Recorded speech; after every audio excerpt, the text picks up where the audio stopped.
parle. Chaque jour, Charles et Carole vous présentent la leçon de l'école du sabbat.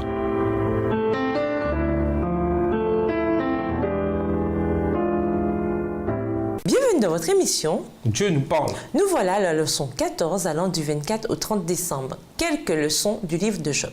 Étude de la semaine. 2 Corinthiens 5, le verset 7, Job, le chapitre 1er, Job 2, le verset 8, Matthieu 4, le verset 10, Matthieu 13, le verset 39, Jean 8, les versets 1 à 11, Hébreux 11, le verset 10 et Hébreux 4, le verset 15. Verset à mémoriser. Nous disons heureux ceux qui persévèrent. Vous avez entendu parler de la persévérance de Job.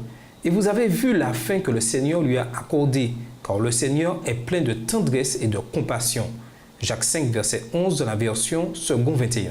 Nous arrivons au terme de l'étude de ce trimestre consacré à Job. Nous avons abordé beaucoup de sujets tirés du livre, mais nous devons admettre qu'il reste encore beaucoup de sujets à traiter, beaucoup de choses à apprendre.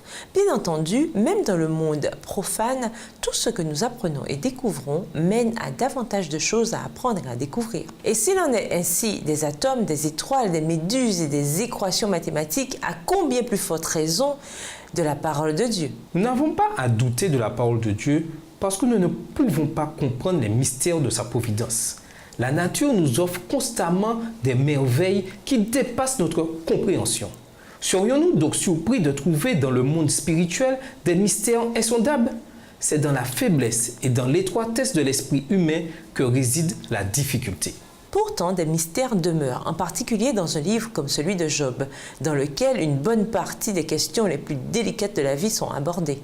Néanmoins, nous examinerons cette semaine certaines leçons que l'on peut tirer de cette histoire pour nous aider, comme Job, à être fidèles au Seigneur dans un monde compliqué.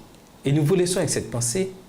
Certains mystères divins dépassent notre entendement, mais nous devons continuellement avoir foi en Dieu et lui faire confiance, sachant qu'il nous a créés dans un but précis et que nous vivrons éternellement avec lui dans un monde où tout n'est que beauté. Au revoir. Et à demain si tu veux. Dieu nous parle. Chaque jour, Charles et Carole vous présentent la leçon de l'école du sabbat.